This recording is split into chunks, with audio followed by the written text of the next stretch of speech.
They say that no one falls in love by choice. It is by chance. She felt really close and attached. She was envisioning their future together. But sometimes chance encounters lead down dark paths. I was trying to hook up with her. All I know is that it started to feel uncomfortable. And the heat of passion can reach a boiling point. Me and the soldiers got done fighting. He told her that they would be coming back. She said that she didn't think that it was going to come to that point. 911 emergency, you need police, fire, or an ambulance. 911 emergency, hello. This was a person who had become unhinged.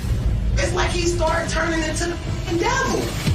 And when tempers flare, there's a thin line between destiny and blind rage. Oh, I hate this man. He's not a good person. I hate this man.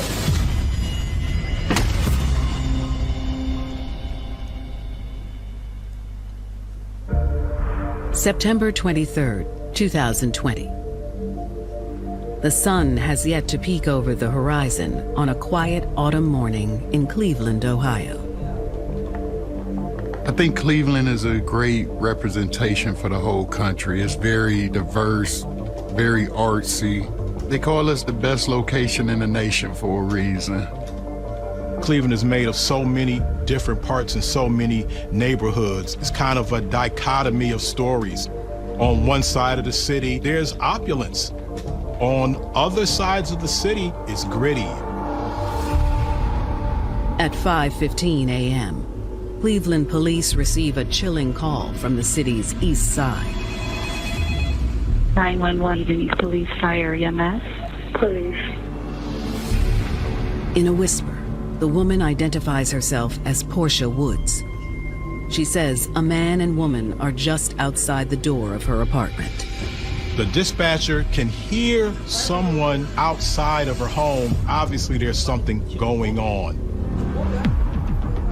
Portia explains that the man threatened her hours earlier. Okay, and you didn't call at that time? They're outside right now.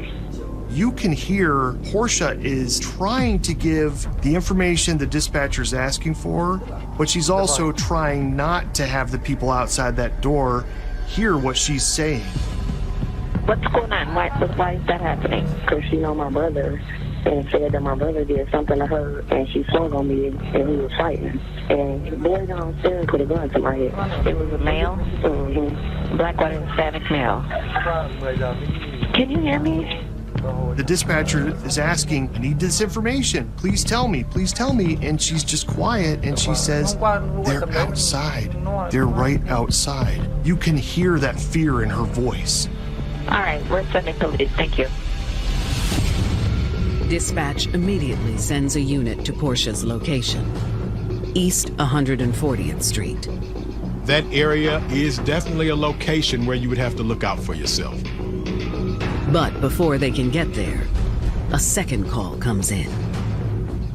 911 emergency, you need police, fire, or an ambulance.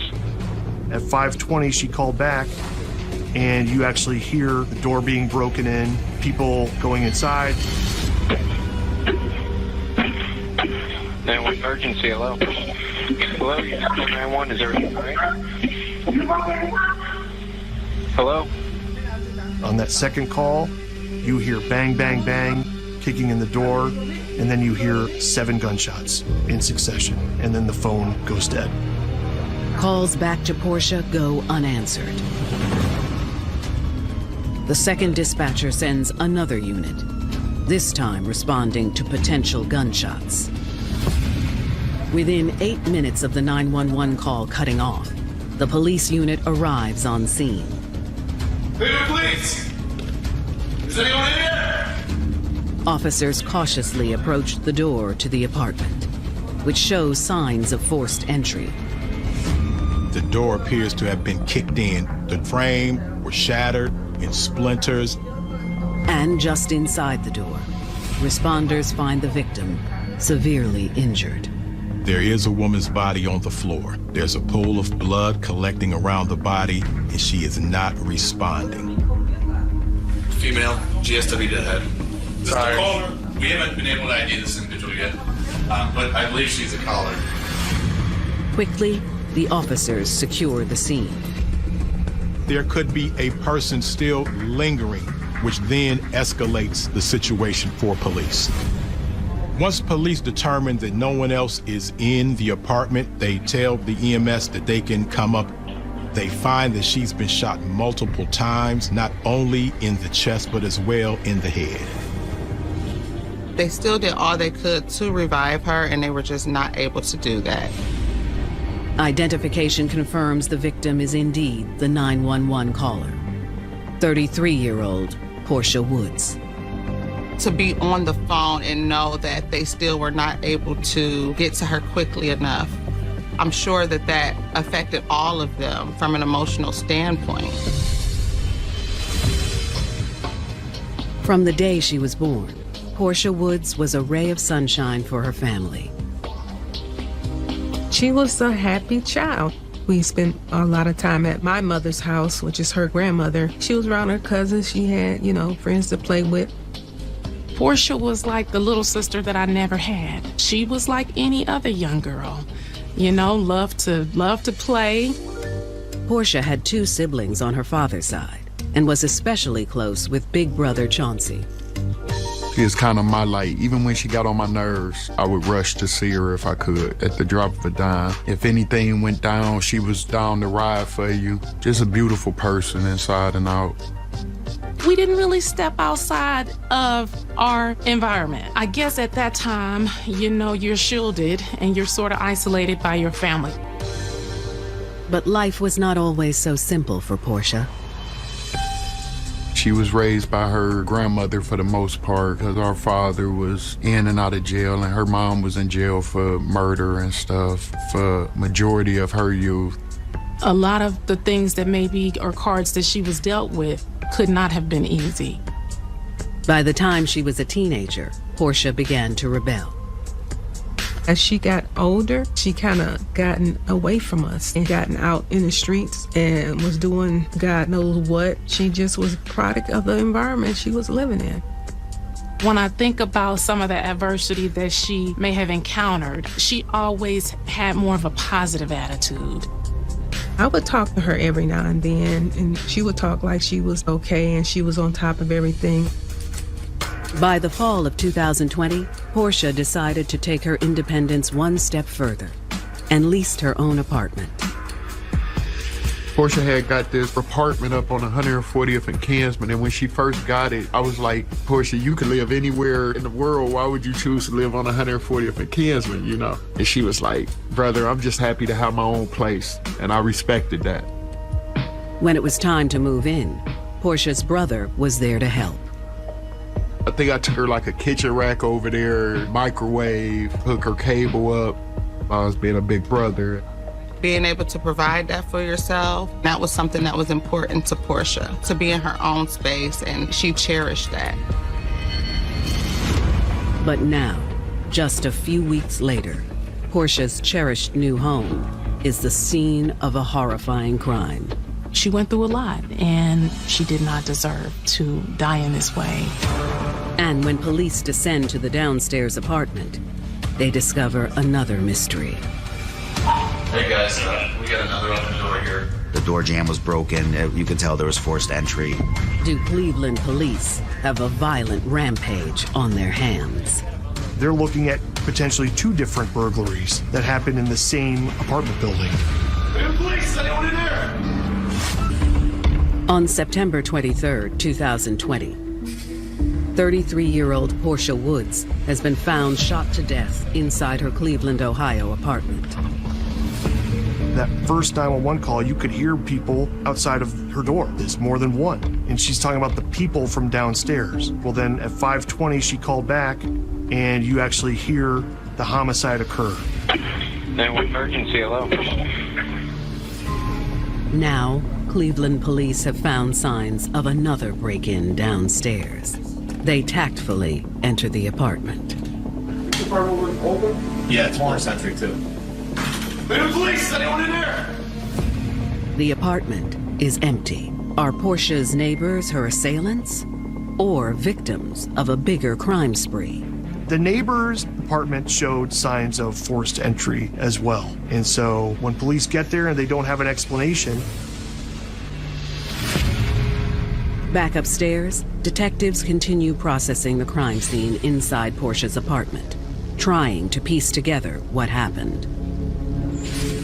She was shot 6 times, and it was basically at point-blank range. My experience being shot that many times, it's personal. They had to have known each other. They kicked in this door with one goal in mind, and that was to kill Portia Woods, and that's exactly what they did. The evidence also suggests that Portia had been waiting on her attackers. She got a knife, a hammer. Yeah, she looked like she was ready for something. There was a baseball bat that she had. She knew she was in danger. Portia was pulling out anything that she had to be able to feel prepared and ready to fight off the danger that she was anticipating. She knew these people were coming through this door, and she called back to 911 because she wanted to have a record of what happened to her. The question now is, who was she waiting on? Police turned to neighbors for help. Pretty early on, there was a mention of a neighbor that lived across the hall from Portia. The neighbor, who identifies himself as Bus, says he witnessed Portia arguing with a man and woman hours earlier. It was a fight in the hallway. There was a fight that took place prior to those 911 calls. I think it was approximately 2:30 in the morning. Those same 2 people had been to Portia's apartment earlier that day. Neighbors report that there had been a lot of commotion, a lot of shouting, arguing, and drama. Bus tells police that things became physical between Portia and the mystery woman. They actually get into a physical altercation that results in Portia pulling off a red wig. I guess Portia's supposed to have whipped the girl pretty bad. And then the guy put a gun to her head and told Portia, we coming back, and we gonna come back, and we gonna kill you. It's a lot of red hair right there on the windshield. Do you think that belonged to the suspect earlier? It might have been her hair. We did recover a wig on the landing between the first and the second floor. It was a red wig. Bus says he doesn't know the name of either suspect, but the woman looks familiar. You've seen her before, though? Yes, heavy set lady, probably about... She's the one that was... 27, darker than me. According to Bus, the couple left shortly after the fight, but then they returned at around 5 a.m., causing a scene. That's when they went and they kicked in the door of Portia, and that's when they shot and killed her. Bus says he did not see the homicide, but he did see the man and woman take off afterwards. He said they got into a black vehicle and fled the area. Before the black Malibu, about a 2008, had black rims on it. She took off in the Malibu, too? Yeah. The possibility of not one but 2 killers on the loose kicks the investigation into high gear. We're going to start looking for this black Malibu. I want to see if there's any cameras around. The city of Cleveland has cameras throughout the city in certain neighborhoods at certain intersections. It doesn't take long to spot the car. A black Chevy Malibu, and we were able to pick that vehicle up at several intersections. Police feel certain they're looking at the surveillance of Portia's murderers getting away. Will they catch up before it's too late? They obviously fled the scene. They were nowhere to be found. The manner in which Portia Woods murdered inside her own apartment, it had to have been terrifying for her. I think she knew that was coming. When she made that first phone call, she did her best to tell the police who it was, what was happening, and what she was expecting to happen to her if they came through that door. And then to call back when it is happening, that took a lot of courage for her to do. In September of 2020, Cleveland police are searching for 2 suspects in the murder of 33-year-old Portia Woods. The violent couple has fled the scene, leaving a trail of evidence behind.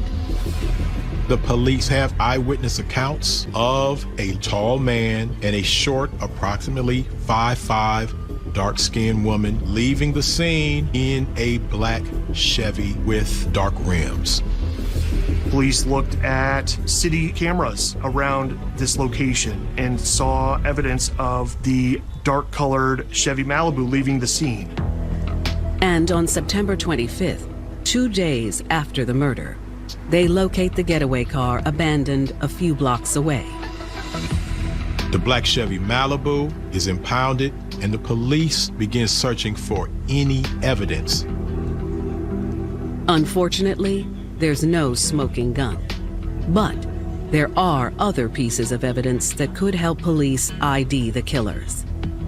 Cigarette butts, water bottles, and touch DNA evidence are collected by CSI.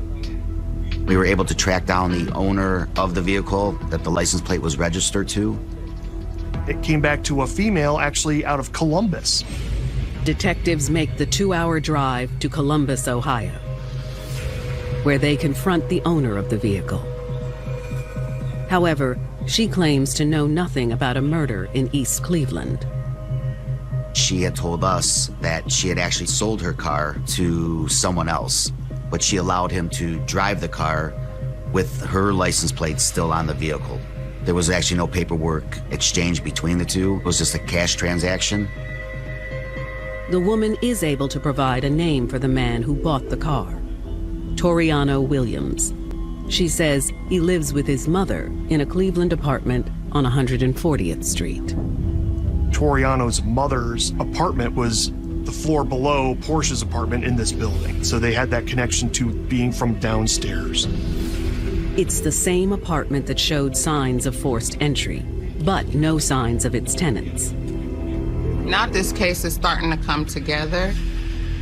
As police put out feelers for Toriano Williams, detectives get a visit from Portia's brother, Chauncey Bizzell. How you doing? How you doing? Chauncey gives detectives an important lead. Portia had left him an unsettling message just hours before her murder. If you see it's 2 something in the morning that came through. You let this hoe come up to my house and show this hoe where I stay at. Me and this hoe just got down fighting. Got it pulling the gun on me. And you ain't gonna answer the phone? Our relationship had took a downward spiral. She was cussing me out. You blunt, cornball, scary. Tell me what she was upset about. She's fussing at me and she's saying that this girl came over to her house. And I say, what girl? And Did you know? I had an idea. Chauncey says he believes the woman who confronted Portia is someone he'd met a few days prior to the murder, a woman who goes by Jay. Chauncey says he met this woman the same day he was helping his sister move into the apartment. I was leaving her apartment one day and the girl was standing on the sidewalk. I was like, what's going on with you, lady? And she asked me if I was the Uber driver. And I was like, nah, but I'll take you wherever you're trying to go. And she was like, I'll pay you. And I was like, get on in, you know. And she said that she didn't stay in that building. Well, who does? This is where it was unclear to me. You only knew her as Jay, right? Yeah, and I was trying to hook up with her. According to Chauncey, they go and they run some errands and they wind up back at some apartment complex on the east side of Cleveland. She said she had to go down there to get some mail. And Chauncey said he just happens to glance at the mail and he saw her name. She told me her name was Jay, but the mail that she left in my car said Jannie, Jannie Pace. That's how we got the name Jannie Pace. Once he knew her name, Chauncey said the two made plans to hang out a bit longer. From there, they go to a hotel. They rent a room. It was the Express Inn, Northfield. But after only a few minutes in the room, Chauncey says Jannie abruptly left. Chauncey said at some point, Jannie just runs out of the hotel. When she left, did she leave in a vehicle? I didn't see a vehicle. All I know is that when she left out the room, I sat in the room for about 2 minutes, and then it started to feel uncomfortable. Chauncey says after a few minutes, he called Janny and got another surprise. The dude answered, and he said something mumbling, and I couldn't make it out, and he hung up. Chauncey now has reason to believe the same man who answered Janny's phone is the one who threatened his sister. Could that man be Toriano Williams? That's why Portia called and left that voicemail to her brother saying, hey, this girl just came over with this other guy. I had to fight her, and they were threatening me with a gun. Chauncey tells detectives he had done his own investigating around the building to no avail. My sister Portia told me that she had a problem with the guy that stayed up under her in the building before, over things like they would lock her out of the building and things like that. So I was trying to find out if this was the same guy. Now, when I talked to the landlord of the building, he said that a dude didn't stay in the building. There was people in and out of the house all the time, and they moved out 3 weeks ago. Toriano did spend some time there, some nights, at the Muller's apartment. But Janny did not live there, and from what we know, Toriano was just there occasionally, did not permanently reside in that apartment. Detectives feel certain they're on the right track, and they now have names for both of the suspects, Toriano Williams and his girlfriend, Janny Pace. Sir, we're going to continue to work this case and to try to find the people that killed your sister. Will Cleveland police catch up to the modern-day Bonnie and Clyde before they get away with murder? Every police officer in Cleveland is on the lookout for these two. Fall 2020. Cleveland detectives investigating the murder of Portia Woods have zeroed in on two suspects, 26-year-old Janny Pace and her boyfriend, 28-year-old Toriano Williams. Now that the detectives have names of the suspects, a full-on search starts for Janny and Toriano. We gave it to our fugitive task force, which includes the U.S. Marshals.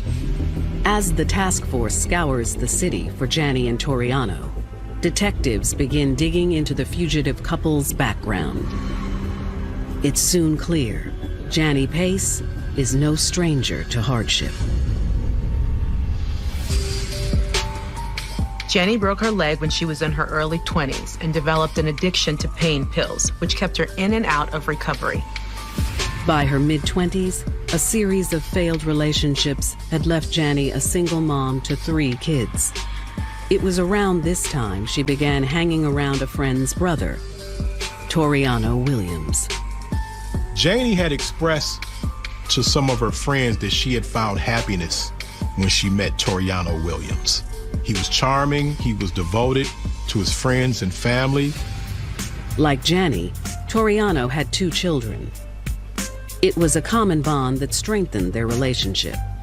For a person who is a mother, when they find someone that has that same thing in their life, it can feel like you're really in love and that this is really someone you can create a future with. But Toriano also had a dangerous side. He was a little rough around the edges. He was known for carrying a gun. Janny was a little hesitant and nervous about that, but she got accustomed to it. Eventually, Janny grew to love the sense of security and protection Toriano provided. Ultimately, we all want to feel safe. We all want to feel wanted, and we like to feel chosen. But had Janny chosen wrong when she got involved with Toriano Williams? Now, Cleveland investigators and U.S. Marshals are hot on the couple's trail. We can only speculate that somebody capable of unloading a full clip of ammunition at a young woman was probably enraged. It is apparent that this was a person who had become unhinged. Nearly 4 months after the murder, the task force finally gets a lead on Janny Pace's location. Not only is Janny still in Cleveland, but not too far from where the murder took place. Once we had her identified, we did put out a warrant for her, and the U.S. Marshals picked her up. On January 26th, they sit down with Janny in an interrogation room. At first, she plays coy. I was not involved in anything. Initially, she lied to us, didn't have anything, didn't know anything about it, wasn't involved. She also denies getting into a fight with Portia Woods. I didn't get into no fight with that girl. Detectives make it clear to Janny they know she's lying. She called 911 about it before she died. You know 911 calls are recorded, right? Yes, I do. Okay. You got to get beyond that you weren't involved and all this stuff. You were involved, okay? So what's going to happen? You're going to get charged with this murder, and then you're going to sit in there for a year while we work on Toriano, because we know who Toriano is. When detectives mention Toriano's name, Janny's demeanor shifts. I'm scared. She said that he was violent, and look what he did here. You know, he could do this to my children, to me, to my family. Did you call the police? Come on now, let's be serious. I am being serious. What I look like calling and snitching on this man or telling on this man, he know my every move. Backed into a corner, Janny begins to tell detectives her story. I'm over it. I'm over it. Okay. I was there. We got into a fight.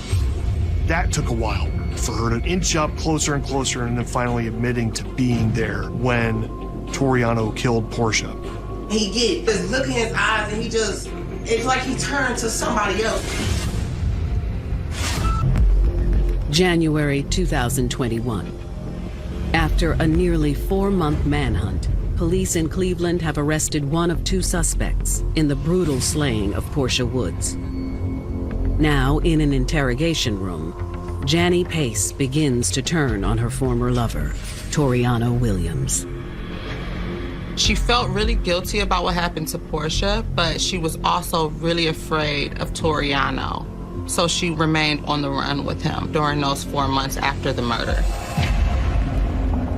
But Janny insists that she was only a witness to the murder, and she has no idea where Toriano is now. I'm over it. I'm over it. Okay. I was there. We got into a fight. He did it. I didn't have nothing to do now. Detectives press Janny about her encounter with Portia's brother, Chauncey Bizzell.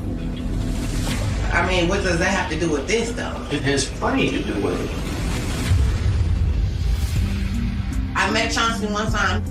He offered me to pay him for a ride.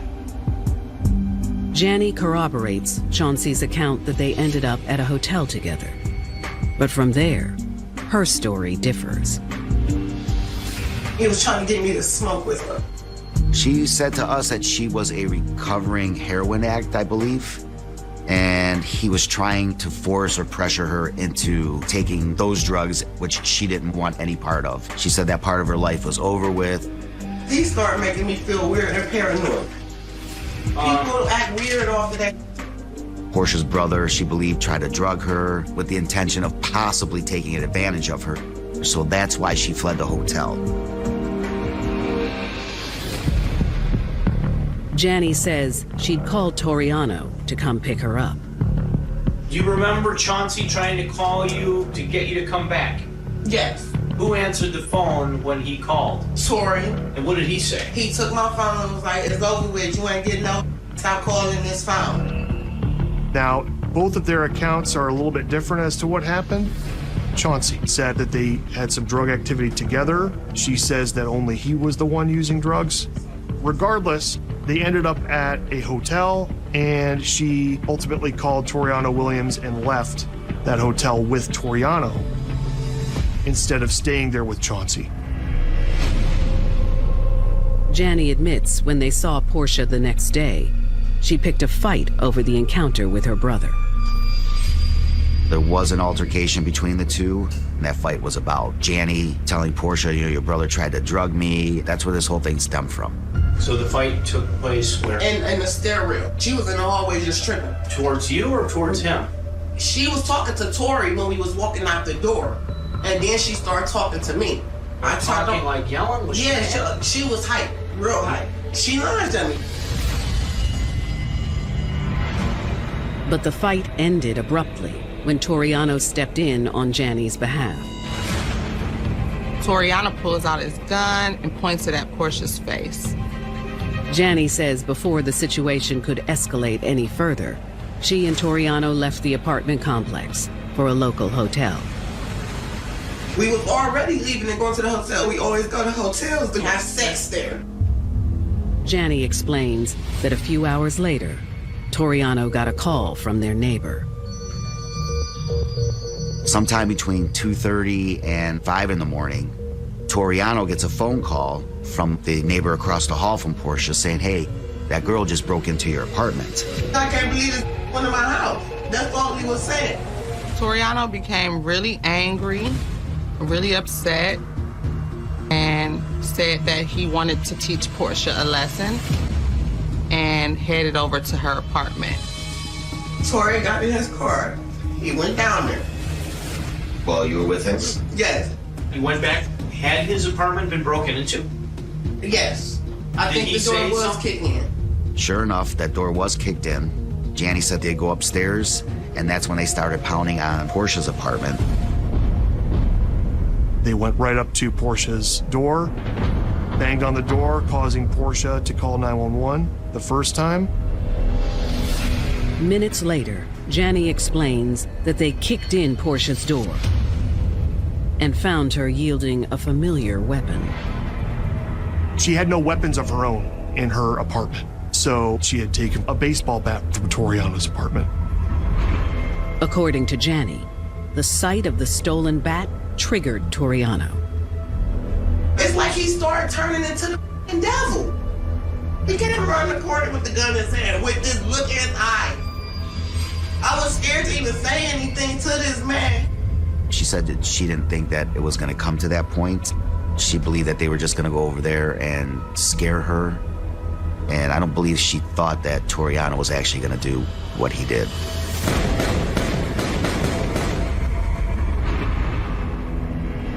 Hell yeah, I went along with it. Yes, I did, because I was scared.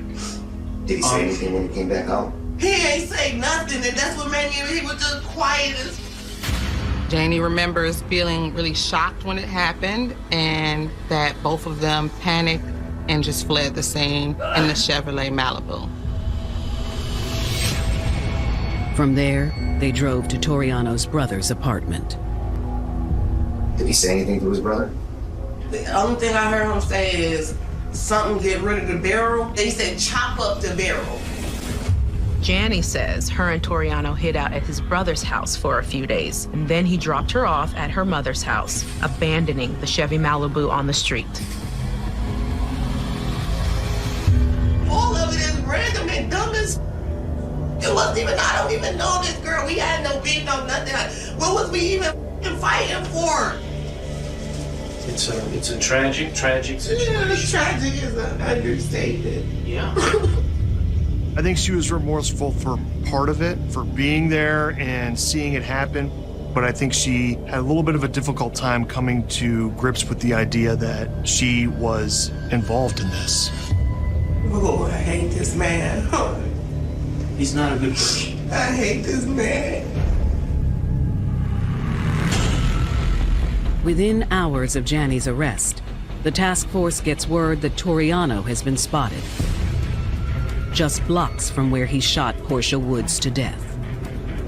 He was arrested later on that morning at about 11:30.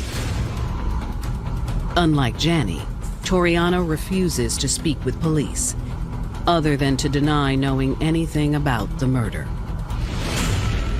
What is it about? There was an incident where a young lady got killed. You've been identified as the person. So we're wondering if you would like to tell us about what happened. Beats me. Is that where you're gonna get charged with aggravated murder? Is that what you're gonna go with? Is it beats me? He was cool, showed no emotion whatsoever. In his interview with the police, very calmly, very coldly just said, I don't know what you're talking about. Would you mind giving us a sample of your DNA? You feel like you need it. And And at that point is when he totally shut down and asked for a lawyer. Well, Mr. Williams, I wish you luck. You know, this is nothing personal, it's just a job. But you take care, all right? With both 𝕊𝕤𝕦𝕝 and Toriano behind bars, prosecutors build their case and face a conundrum. The only evidence, aside from the 911 call and this car leaving the scene, was coming from Janny Pace. Will she be able to help them secure a conviction against her former flame? She said that she wanted to sit down and be a witness for the prosecution against Toriano. That neighbor, Bus, he ended up being killed in a homicide of his own in the fall of 2021. His testimony would have been important in this case because he could have put these two together right outside of Portia's apartment right before her homicide. When he died, I no longer had his testimony available. So that made it a little bit more important for me to have more explanation as to who did this and why it happened. In January of 2021, Janny Pace has given a full confession, saying that her boyfriend, Toriano Williams, shot and killed 33-year-old Portia Woods after an argument between the two women escalated. All homicides are senseless. I mean, simply coming out of an apartment building, asking if you're my Uber, and getting into a car with somebody that you have no idea who they are is what ultimately led to this whole series of events. But aside from Janny's confession, investigators have little else to build their case against Toriano. We knew from the shell casings that a 9mm was used, but the murder weapon itself was never recovered. Fortunately, Janny is willing to cooperate with prosecutors to help put her man behind bars. She said that she wanted to sit down and be a witness for the prosecution against Toriano. In exchange for that, she was hoping that she would get sentenced to a shorter amount of time.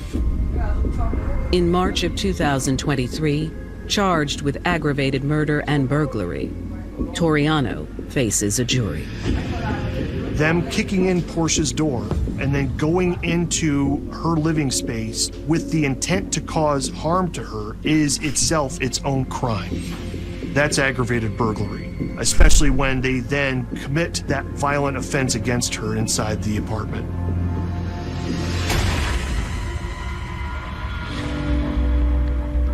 Janny takes the stand and maintains she had no idea Toriano was going to kill Portia, but she does express remorse for her part. She did a fantastic job on the witness stand. She wasn't rattled, and she basically told the truth about what happened. She said she wished she was strong enough to stand up to her boyfriend before the murder. Toriano's defense team attacks Janny's credibility, but the jury doesn't buy it. After a quick deliberation, Toriano was found guilty on all charges. The judge sentences him to life in prison with the possibility of parole after 30 years behind bars. It was justice, but I think it wasn't enough. I think he should have got life without parole. He took Portia's life viciously, and he shouldn't be able to come out at all. 2 months later, Janny faces her own fate. According to her deal, Janny is found guilty of involuntary manslaughter and aggravated burglary. Janny Pace's sentence was 10 to 15 years on the manslaughter and the burglary counts, plus 3 years for the use of the gun, so it's 13 to 18 years in prison. When we found out that she was handed down 13 years, it kind of surprised us all. I think these are really challenging types of cases because, of course, you want to make sure that there's justice served when somebody's murdered. However, there's also this idea that Janny may have been in a relationship where she was not herself psychologically and she was not always able to make her own decisions. For Portia Woods' family, no matter who's to blame, Portia's murder was preventable. I just see all these lives that was affected by something that was stupid. This wasn't like a reflex thing or a crime of passion or anything. Everybody had a chance to think about this and get out of it. And that makes it even sadder, even more pointless.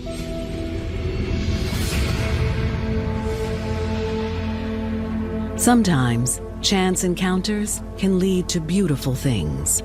But when that chance encounter threatens the one you love and sends them on a path of vengeance, someone innocent may end up paying the price.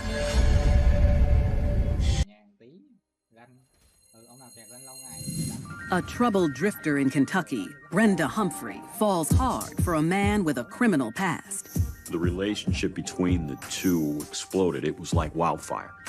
But when things don't go as planned, she goes to great lengths to keep her man happy. Killing someone was not part of the plan. Brenda became aware and became afraid. She seen what Greg was capable of doing when he put the knife to Deborah's neck. Shut up!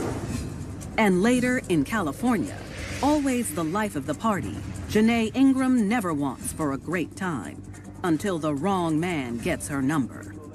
He knew that she was vulnerable and he took as much advantage as he possibly could. And when he assigns her to his thievish plan, she sees it through to its harrowing end. His weapon was a gun, mine was only my brain. That's all I had to fight with. Now I gotta kill you too. She lost everything that was dear to her and all that made her who she was. There are hundreds of thousands of women in prison at any given time in the U.S. These are the true stories of women who commit heinous crimes in the name of love. For my man. Growing up without a strong connection to her family, Brenda Humphrey lives life on the edge in Independence, Kentucky. She wasn't the type of person to go out looking for trouble. I would say Brenda Humphrey was more of a loner. So that left her open to being influenced by many other people and circumstances and whatnot. She dabbled a little in drugs. When there's that lack of parental positive influence, kids may be more at risk for acting out because after all, they are at an age to act on impulse, and if there's not a parental figure stepping in, they will continue to act out unchecked. After graduating high school at 18, Brenda moves out of her parents' house and ends up on the streets, crashing in cheap hotels and waiting tables to make ends meet. But the cat-and-mouse game to survive takes its toll. That's when the downward spiral really began. For Brenda, it was getting involved in prostitution. She became someone who was frequently arrested and came into contact with law enforcement quite a bit. She did not know how to break out of the cycle. It not only became a source of fulfillment, but also it became a source of her own detriment. She couldn't get away from that lifestyle. I think that's the reason why she couldn't stop the cycle, is just because that was a part of who she was. Regardless of multiple arrests, Brenda continues to sell her body at night and sling hash by day for the next 14 years. She has no shortage of male contact, but it leaves her extremely alone and vulnerable. Her life is in a continuous downward spiral, finding herself in the arms of the wrong type of men. Brenda's relationship with men was one that left her abused. She experienced physical abuse, she experienced emotional abuse and verbal abuse. All of these men took advantage of Brenda, and she did not know how to really deal with it. Women who have been constant victims of physical and verbal abuse in their relationships, certainly their self-esteem most likely has been destroyed. So when they enter subsequent relationships, they may be more at risk to interpret any kind of attention, even negative attention, as being positive. By the time she turns 34, she seeks some stability in her life. And during her day shift one afternoon, she catches the eye of a new coworker, Gregory Wilson. He was very different than what she had experienced in her life. This was a man who was tall, dark, handsome, strong, force. That's the type of man that Brenda thought she needed in her life. And her fascination with her 30-year-old co-worker grows after he confesses his bad boy ways. Gregory Wilson was a man with a checkered past. He was a violent criminal. Had already served multiple stints in prison. He was, in a word, dangerous. Living out of a motel, the ex-con takes a restaurant gig in order to save up for a place of his own. Despite his convictions, Brenda's draw to her new co-worker intensifies. The two get hot and heavy and spend every waking moment together. She was under Gregory's spell. She was willing to believe that they did have some sort of future. When someone has spent the majority of their lives alone, isolated, it's only natural for them to want the attention. So when they end up in a relationship, they'll do anything they can in order to hold on to that relationship, even if it's not a positive relationship. After only weeks of dating, Brenda puts her night job to bed when she and her lover move in together. The couple now spends their days at the eatery and their nights fantasizing of a better life. That's when Gregory comes up with a sinister proposal that will make all their dreams come true, or at the very least, his own. Gregory suggests to Brenda that they steal a car. It didn't shock her, but she was down for it. She definitely wanted to be a part of the scheme. This was just a car theft. She had lived on the wild side. She had contacts with law enforcement. So this was just moving the peg up a tad. Women who just go along with what their man tells them to do, even if it's against their own best self-interests, tend to be women, perhaps, who have been damaged early in life. They'll do anything they can in order to hold on to the love that they're getting from that individual. The duo head 30 minutes to Covington, a city on the Ohio River in eastern Kentucky, to proceed with their plan. They spend the evening waiting for just the right moment, wandering the streets trying to find a target-rich opportunity. They went from apartment complex to apartment complex until they found Deborah Pooley. She had just left a friend's house. She was by herself. It was late at night, and it was dark. The unsuspecting 36-year-old has recently hit a rough patch of her own. Deborah is from Hamilton, Ohio, just recently returning from Florida where she was in college. She came home to take care of her aging parents. And just as she parks her car, her night is about to spiral into the abyss. That's when Gregory and Brenda approached her, asking her if she knew someone in the neighborhood. Gregory quickly put a knife to her throat, forcing her into the back of the car. Gregory got in the back seat with her, and then Brenda began to drive. Brenda certainly didn't talk to Gregory about abducting Deborah, but she just did what she had to do because Gregory was in charge of the plan. People who are in a situation where they're being controlled by someone else, they're operating out of fear. They are scared that the person who may be telling them what to do may hurt them. The couple heads west towards Indiana while Gregory keeps his terrified hostage quiet in the back seat. It was just that time that it all kind of struck Brenda that this was going a lot further than she initially anticipated. But she cared about Gregory, and she was going to be there to support him. So she kept driving. During the late-night drive, things go from bad to worse when Gregory orders Deborah to unbutton her blouse. Gregory got very impatient. She did not oblige to his instructions because she was afraid. Gregory proceeded to take her clothes off himself, and from that point, he started to rape her right there in the back seat of her own car, while Brenda, his girlfriend, was driving. Please pull over, please. Help me. Brenda Humphrey's boyfriend of 1 month, Gregory Wilson, sexually assaults Deborah Pooley in the back seat of her car after the couple abducted her outside her home in Covington, Ohio. She was shaken. She was crying. He ripped her clothes from her and assaults her continually for an hour. While Gregory forces himself on Deborah, Brenda continues to drive towards the Indiana border. For Brenda, this man that she thought was the man of her dreams, she must have been glancing in the rearview mirror as she was racing down the road. People act out of fear, especially when they are involved in a situation where they feel that they have no control. As Brenda continues to drive, Gregory ends his carnal abuse on Deborah, but the malevolent man is not done with his victim just yet. He goes through her purse and takes her money and credit cards before pulling a lamp cord out of his pocket and binding her hands together. Brenda was surprised, but it was clear that this was all planned by Gregory. As Gregory's actions fully register in her mind, Brenda is even more shocked after he shares his fatal intention with their hostage. He decided that she couldn't be around anymore because now she has become a witness to what they were doing. He made it very plain to her that he had no other use for her and she had to die. Gregory takes the other end of the lamp cord and wraps it around Deborah's neck and begins to strangle her.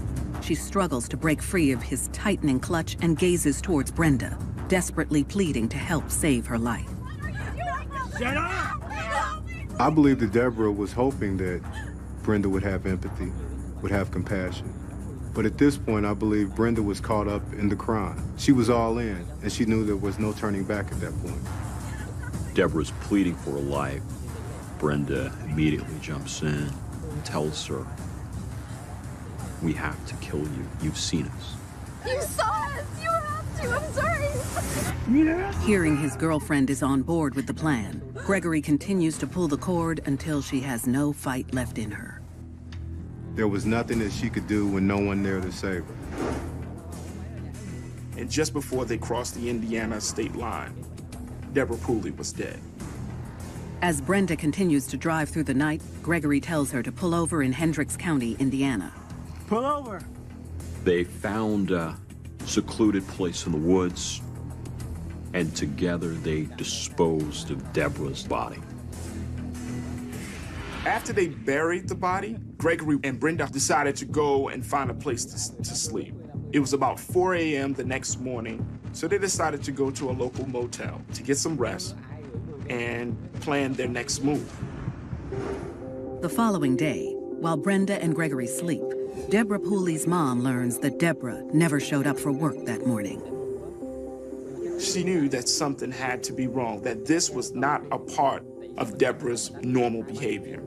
Fearing the worst, Deborah's mom calls the police to report her daughter missing. Meanwhile, Brenda and Gregory have finally risen from their slumber and go on a shopping spree using Deborah's credit cards. They purchased shoes, jewelry, some cosmetic items, clothing. They spent over $200. They just had a ball, all on the dime of Deborah Pooley. After their big splurge, the duo makes their way east in Deborah's car. They knew that they could not keep the car because that was the evidence that would incriminate them. So they drove 3 hours back to Independence, Kentucky, to Brenda's hometown. They knew exactly where to take the car and to leave it so there won't be any evidence of the crime. They tried covering over the physical evidence with motor oil and bleach. Once they dump the vehicle, the two grab a bus toward Covington. But along the way, Brenda's feeling nostalgic and asks if they can stop in on her childhood pal, Audrey Waterford. Audrey is Brenda's best friend, someone who Brenda trusted, someone she really cared for. Brenda and Gregory arrived at Audrey's home, and the couple had told Audrey that they'd been camping. But they showed up with these bags of clothes and jewelry. Audrey was shocked and found it strange. Even though she's suspicious, Audrey keeps her thoughts on the down low and enjoys the time spent catching up with her long-lost girlfriend and her man before they have to go back home. A week later, Audrey gets another unexpected visit from her closest friend, but this time she's solo, and the surprise is only eclipsed by what she reveals next. Brenda confided in her best friend. Brenda comes clean with Audrey. She told her the details of the attack, of the assault, where all of the jewelry, the clothes, the items came from. I think Brenda at this point was just feeling so guilty that the weight of what they had done had really played on her mind, her heart, and her spirit, that she could not carry the guilt and the burden of this by herself that she had to let someone know.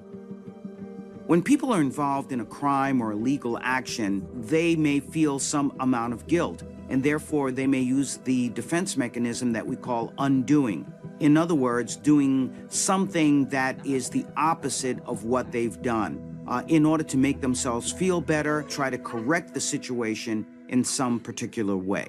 Audrey is shocked that her friend participated in a heinous crime, but promises Brenda that she will keep her secret.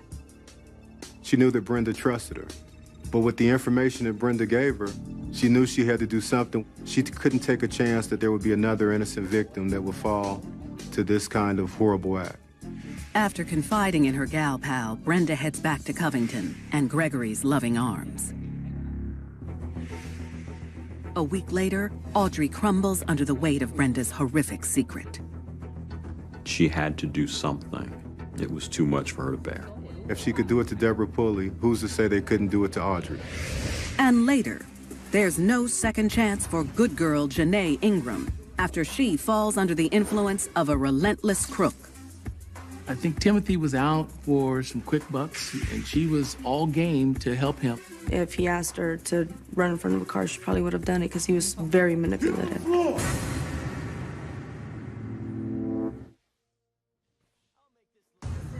After 34-year-old Brenda Humphrey confesses to her best friend Audrey Waterford that she and boyfriend Gregory Wilson raped and killed Deborah Pulley in Kentucky, Audrey's conscience gets the best of her.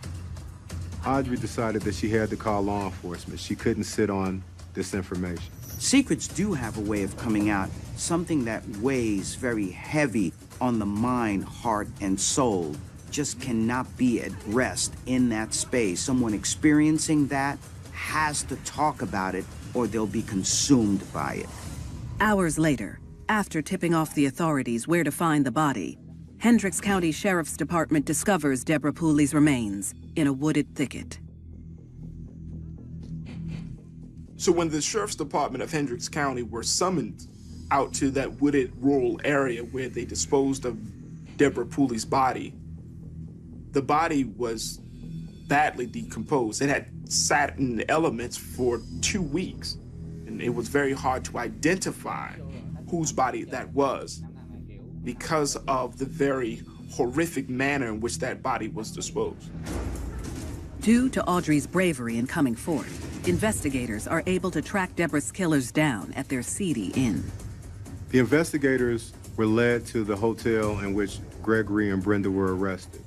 Inside the hotel, they found credit cards, they found bags, they found merchandise that had been purchased on Deborah Pulley's credit card.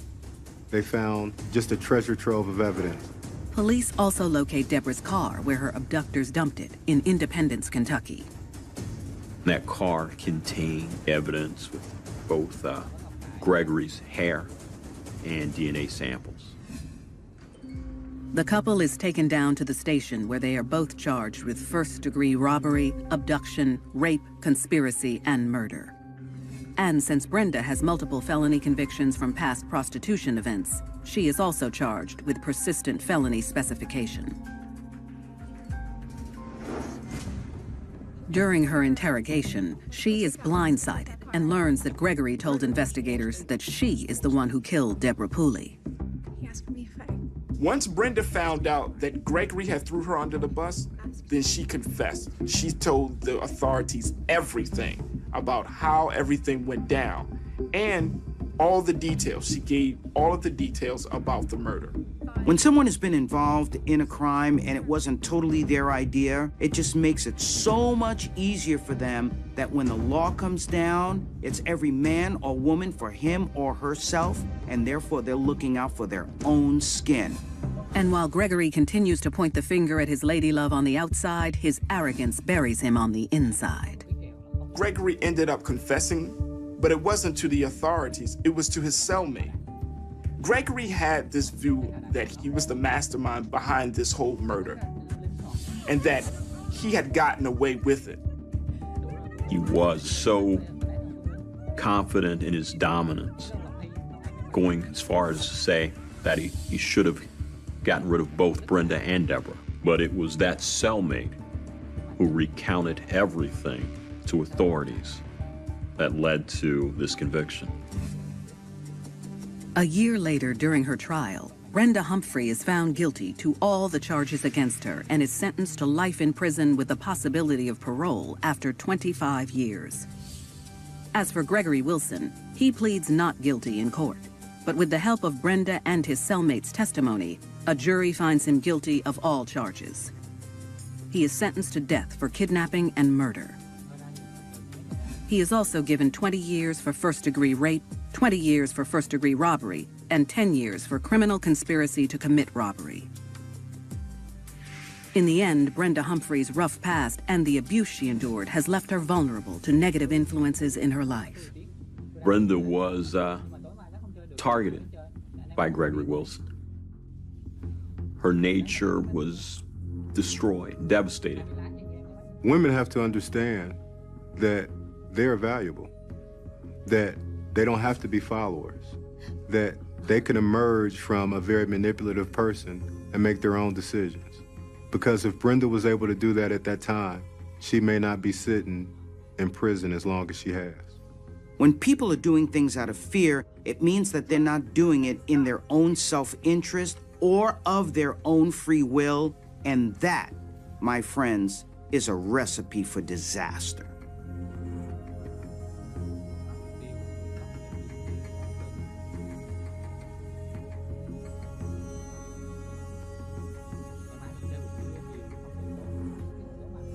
Brenda Humphrey's guilty conscience overpowers her devotion to her man. And in Lancaster, California, Janae Ingram gets burned when she falls into the arms of a man with a blistering secret. California-born Janae Ingram has a personality to match her sunshine roots. Her family and friends really love her because she's always in a great mood. She's always the life of the party, just a happy spirit. She was the type of person that always had a smile on her face. And she's very lovable, very caring. She's just incredible to me. The 23-year-old lives at home with her parents, who are in no rush to see her go. Janae's parents are great people. They raised her the way that she was supposed to be raised, and they're very loving. The adored daughter has dreams of following in her father's footsteps one day by getting a job as a nurse in the hospital where he works. I believe she would have been perfect for it because of her caring personality. She was a good kid who had her whole life in front of her. And she never wants for great company until she starts dating her next-door neighbor, 22-year-old Dante Webb. I wish I can cuss on TV. He was a jerk, and he would put her down a lot. He would talk about her weight. How about you go to the gym? It really messed her up to the point where she wasn't the same person that the family knew. It was horrible. From seeing her being very happy and bubbly to her barely coming out of her room, staying there with him, it was just a whole different Janae that I didn't like. When someone is young, innocent, inexperienced, that can put them at risk for entering into an unhealthy relationship. And if it's a first boyfriend, well, they may not know what's normal or abnormal in a relationship. After several unhappy months, Dante wears out his welcome in Janae's life. But the effects he has on the once bubbly young woman are everlasting. After the relationship, she wasn't as happy anymore. She wanted to stay in her room a lot, and she just slowly started pushing herself away from family. We would rarely see her. Over the next year, Janae reconnects with loved ones while keeping a safe distance from men. She didn't date anybody at all. She felt unworthy. She was very vulnerable. And she was heartbroken, and she was just miserable, pretty much. When someone gets their heart broken in a relationship, it can really lead to not just dysphoria, but a real depression. But Janae's young heart proves its resilience when she meets 23-year-old Timothy Johnson. He had an edge about him that she really liked. I would say Janae was attracted to him because of the way he talked. Before they knew it, they were boyfriend, girlfriend, and time passes and they really were enjoying each other. They were each other's boo. The 24-year-old is undeniably smitten, but there's more to her new boyfriend than meets the eye. He had been convicted of marijuana sales. He'd actually been to prison for robbery already, and by the time they had met, he'd just gotten out of prison. He lived with his mom. He had no ambition, no dreams, no goals. He is a lowlife. And the family noticed that, and they didn't particularly care for him. Timothy showers her with attention, and in return, 𝕊𝕦 will do whatever it takes to keep him hooked. 𝕊𝕦 got in the habit of doing him favors all the time, giving him rides, taking him here, there. If he needed money, she would probably even give it to him. But her fiery passion to please him leads to an unexpected showdown where her flame burns her like never before. Drive now! Hurry up!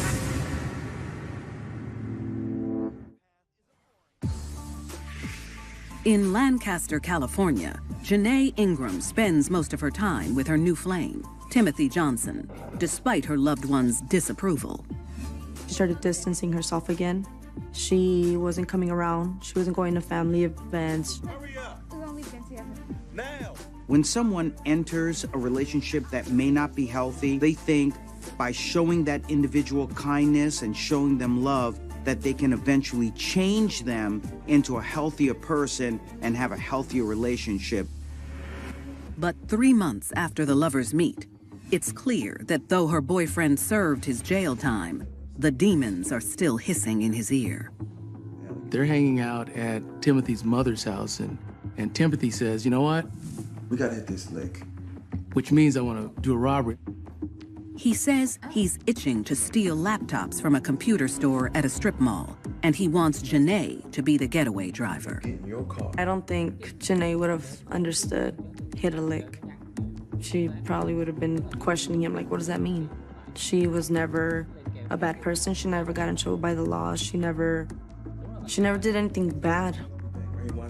But any lingering doubts are restrained when she agrees to use her own car to get the job done.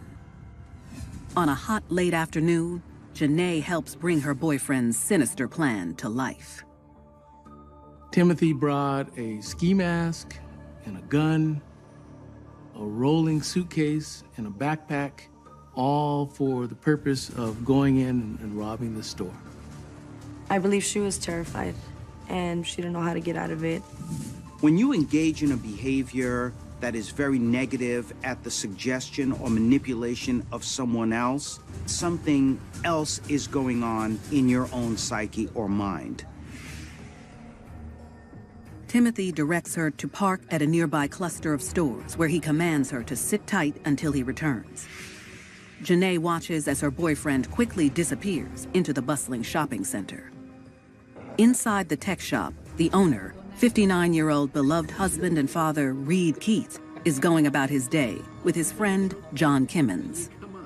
Reed was a very nice guy. He was always willing to take the time to help somebody find a problem and say, oh, it was minor, come back, and when you have something major, then I'll charge you.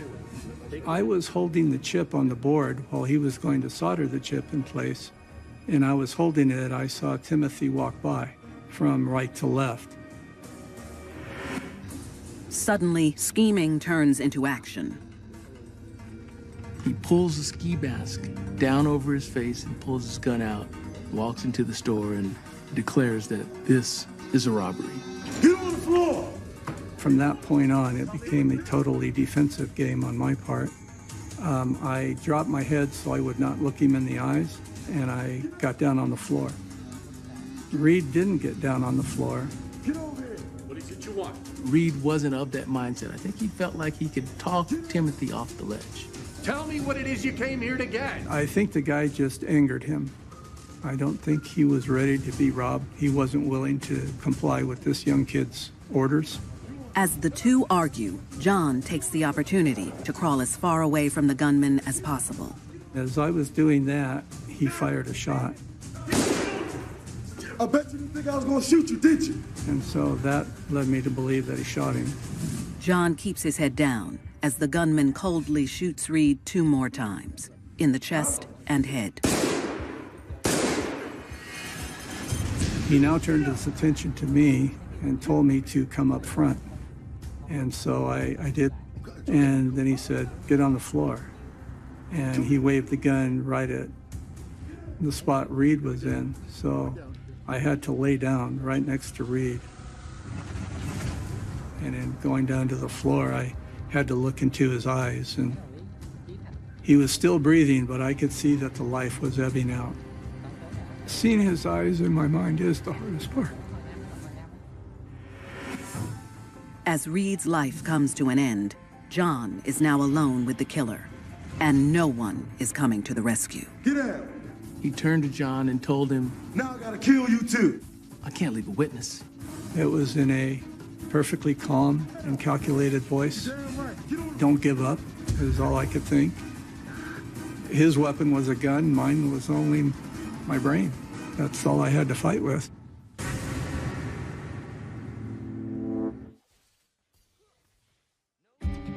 Getaway driver Janae Ingram waits obediently for her boyfriend outside of a Lancaster, California strip mall.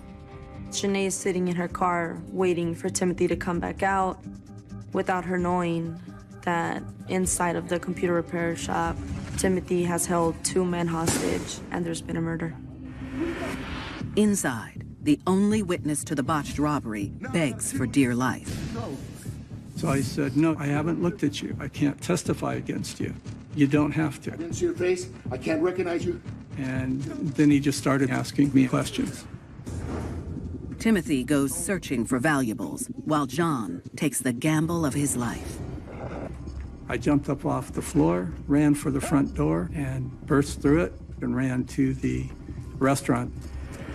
As John takes cover calling 911, the gunman zeroes in on what he came for. He filled up his backpack with computers and told her, just drive, get out of here. Janae and Timothy, they managed to drive away before cops came. When you're involved in a very high-stress situation, then many times adrenaline will kick in, and that puts you in fight or flight mode. So you're acting more on impulses than you are on cognition. But their luck keeps running out when an observant eyewitness gets a make on the getaway car. He managed to tell the police what kind of car he was in and the license plate. As the crime scene is processed, John does his best to help detectives with their investigation.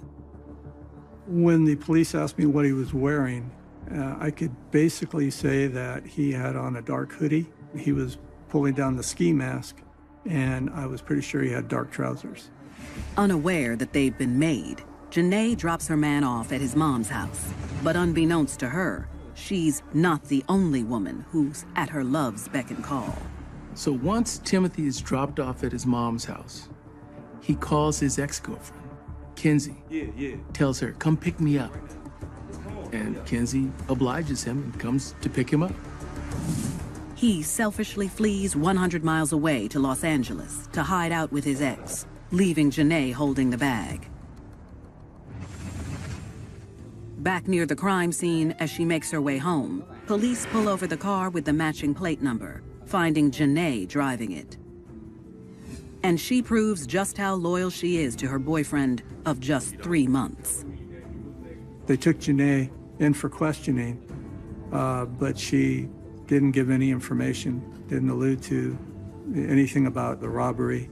When a person lies to the police in order to protect their love interest, well, it's very clear that they're putting the interest of that person above their own. Then, Janae learns the gruesome details of what she helped facilitate just a few hours earlier. Once they showed her the pictures of Reed being shot, then she actually threw up when she saw those pictures. And she realized that this was not just a robbery. She's probably very scared. She doesn't know what to do. She's terrified. I would be terrified. Finally, the accomplice admits it was her boyfriend, Timothy Johnson, she was with. And after police discover his hefty criminal record, detectives are convinced they're on the right track. Then, Janae gets the next shock of her life when police release her. They weren't going to let her get away. They just wanted her to think she was free so that she would contact Timothy by phone. So clearly in 𝕊𝕦𝕝's world, she was a wreck. She was a wreck. The guy that she thought was her Prince Charming turns out to be a murderer, and she helped him. The next morning, when 𝕊𝕦 hasn't heard from her wanted boyfriend, she calls him. Still in Los Angeles, he answers the phone and assures his dedicated girl that he's got a plan. But it's about to fold. They followed the ping of the phone, and they watched him leave the apartment. And I think they surrounded him, so they were able to capture him without a battle and no one getting hurt. That same day, Timothy Johnson is arrested and charged with murder and armed robbery. But 𝕊𝕦's role in the story is just beginning, when the guy she would once do anything for now expects her to take the fall. Timothy told a completely different version of events than the one that 𝕊𝕦 had mentioned. He messed with her head, and she was just very vulnerable to Timothy, and he took advantage of that.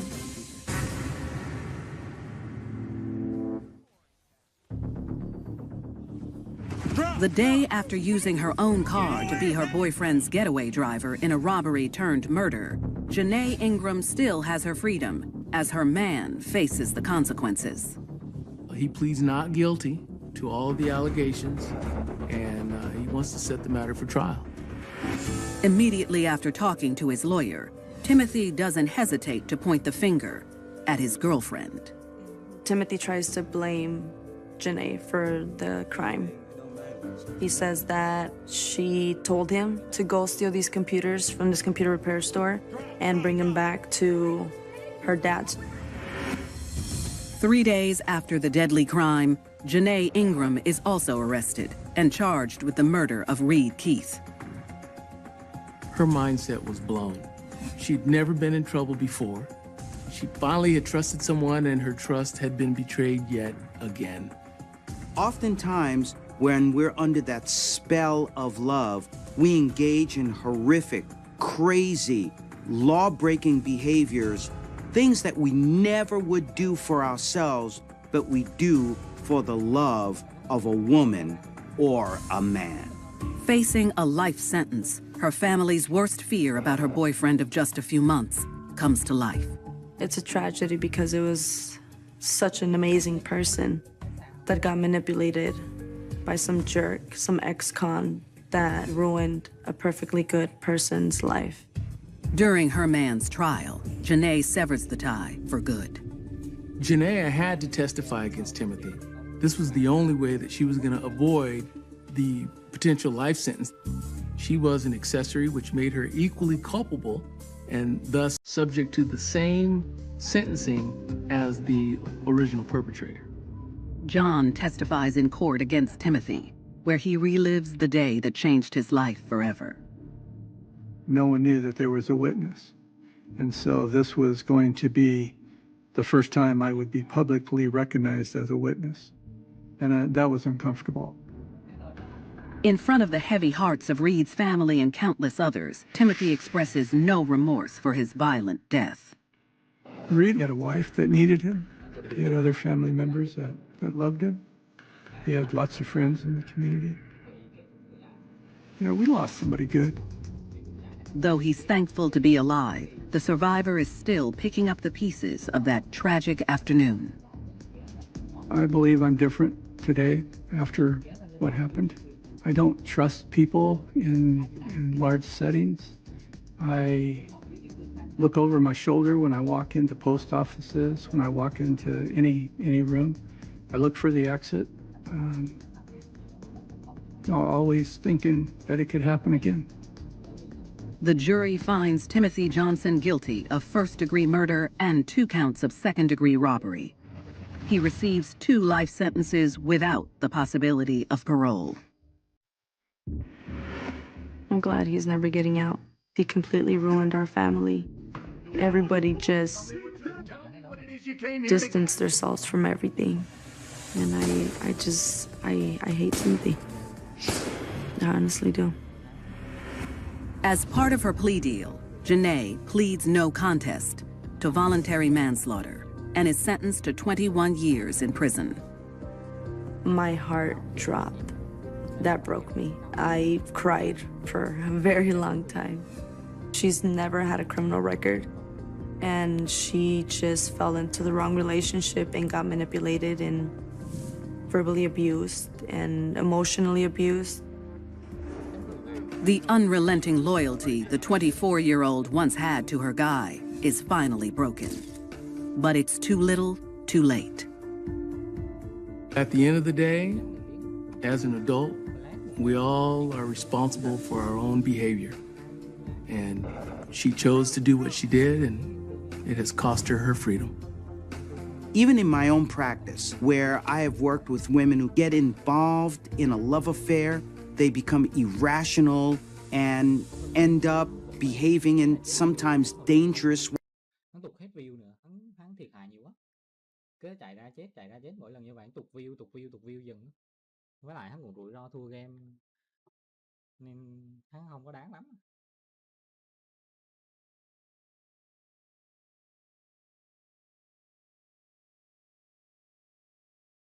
Đang đánh linh hoạt 20 lá một game thôi. Ngày nào cũng có slot hết. Ngày nào cũng có slot luôn.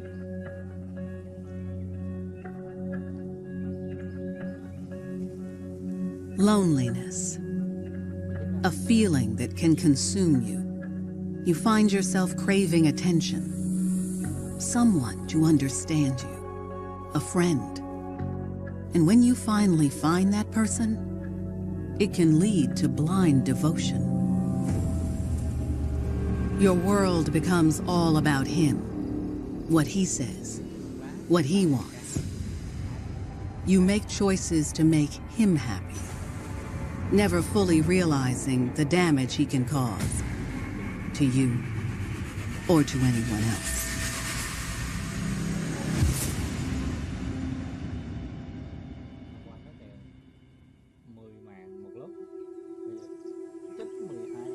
Tuesday, August 3rd, 2004. It's just after sunrise in Lubbock, Texas, and all is quiet before the morning commute begins. Lubbock's probably about 5 hours from Dallas or so, and it's a college town. Everyone knows everyone in that particular area. A delivery driver's workday has already begun. He makes a stop at a 24-hour convenience store. The delivery man gets there, he sees nobody, so he decides to look around.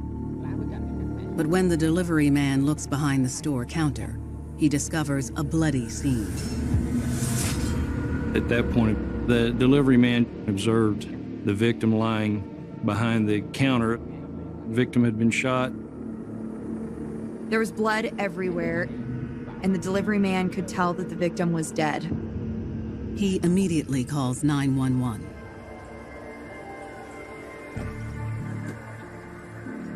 Officers and homicide detectives arrive at the convenience store within minutes. They made contact with the 911 caller, who was actually waiting outside the store. First responders split up. One officer stays with the 911 caller, while additional authorities make their way inside the store. This is a busy store, except in early morning hours when traffic dies down. When we walked in, it was eerily quiet. First responders quickly confirm the victim is deceased. It appears she has suffered a single gunshot wound to the throat. It seems like the homicide could have been a robbery that had gone wrong. Things were missing.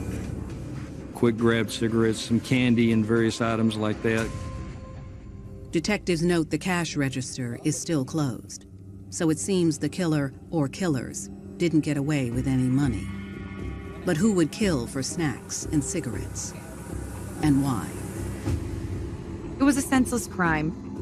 For someone to lose their life for something that's really so small, it just made it all the more sad. Police will soon discover the murder revolves around a good girl, blinded by love, who would lose sight of herself for the love of her man. 17-year-old Victoria Harris grew up in Weatherford, Texas, and was a shining star in her tight-knit family.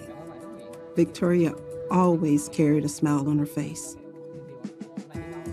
She wasn't afraid to show who she was, whether she failed or not. She just always went after something, and she accomplished it. Victoria set a high bar for her younger siblings. Victoria, growing up, was very studious. She made all A's and B's. She was the golden child. She was the good girl. With nothing but potential for a bright future, Victoria's parents expected excellence. We played 0 games when it came down to the rules. They come home from school, they did their homework, the chores. My parents, they didn't get their education, so they wanted us to have ours. And with that being said, they were really strict. By her senior year of high school, Victoria became tired of being her parents' good girl and started to push back against the rules. My friends, they were out going, having fun and doing things that we're not allowed to do. Victoria started testing the limits. She started breaking the rules. She was just really getting out of control. Eventually, Victoria's parents sent her to live with her grandmother, 3 hours away in Lubbock, Texas, to separate her from all the negative influences back home. My mother-in-law said, you know what, I think Victoria would be better off if she came to Lubbock with me. We were really frustrated at that point, so we just decided to send her to her grandma's to see if grandma can help us out.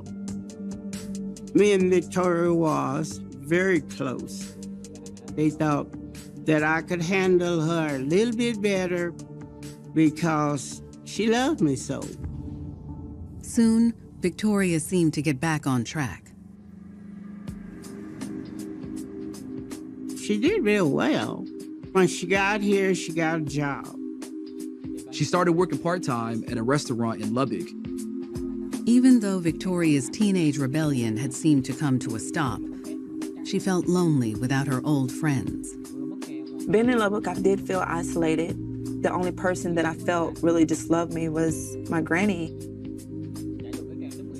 But that all changed when she met handsome stranger Raymond Jackson. Raymond and Victoria, they meet at her job. Raymond sees her, likes what he sees. He begins to flirt. When he first walked in, I was like, okay, you know, he was very attractive. Nice eye candy. He looks good. When she met Raymond, she just thought, oh my God, he is so cute. Like she was saying, he's fine, Mom. He was just fine. He was wanting my number. Not gonna give it to you. But he was very persistent. And finally, it just wore me down.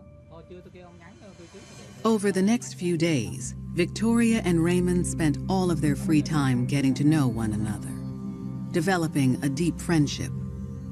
The first conversations with him, they were amazing. He listened to me. He actually asked about my thoughts, asked about my opinions. I think that what stood out for me with him was it wasn't about hooking up. He just talked to me. He did become my friend, my only friend. I didn't have any friends in Lubbock, and he became all that to me and more. He gave me something that I felt like I was missing. Over the next few weeks, the friendship quickly turned to passion. Victoria fell deeply in love with Raymond. As a teenager, it's all or nothing. And so with Victoria, she wanted to prove her love. She wanted to be committed. She fell head over heels for him. We were in love. I really felt like Ray was my soulmate. And I ended up just giving him my all. I gave him every piece of me. Raymond had a rough past, but the struggles he'd been through just made Victoria appreciate him more. He just grew up pretty much on the streets, raising himself since he was 12. Around age 15, he was sent to juvenile detention facility, did time there.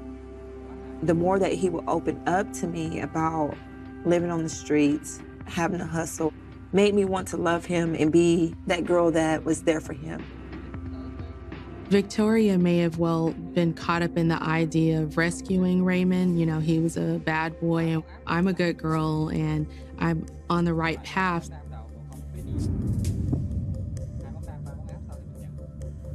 But soon Victoria ventured back to her rebellious ways in an effort to be with Raymond 24/7. Victoria and Raymond were very creative within their relationship to make sure they could see each other as much as possible. My granny didn't approve, but it was right. You couldn't tell me nothing different. When Grandma would go to bed at night, Victoria would open the door and Raymond would come in, and he pretty much lived there undercover. To Victoria, Raymond had rescued her from her loneliness. Though he was rough around the edges, he made her feel exactly the way she needed. But before long, Victoria's love would be put to the test, pushing her to dangerous limits. Victoria was always attracted to the bad guy. When my dad told me, Victoria, you are who you hang around. With Ray, looking back, yeah, I became who I hung around.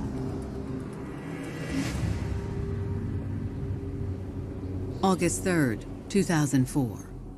Police are on the scene inside a Lubbock convenience store where a female clerk has been killed. We'd responded to the scene where a victim had been shot. Police identified the deceased woman as 47-year-old Patricia Garcia. When detectives called Patricia's family to notify them of the tragedy, they learned she was a single mother of 4 with 5 grandchildren. They were obviously devastated. We found out Patricia was a very kind woman, loving woman. She had been working the graveyard shift to support the family, trying to make those ends meet. As investigators look around for clues, they spot a surveillance camera directly above the grisly scene.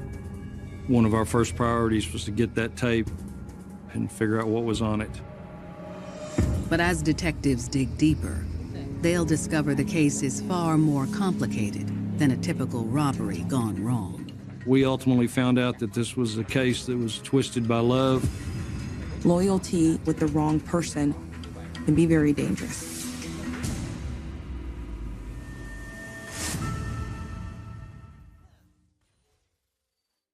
Vừa nãy hình như có một kèo benta nữa nhỉ?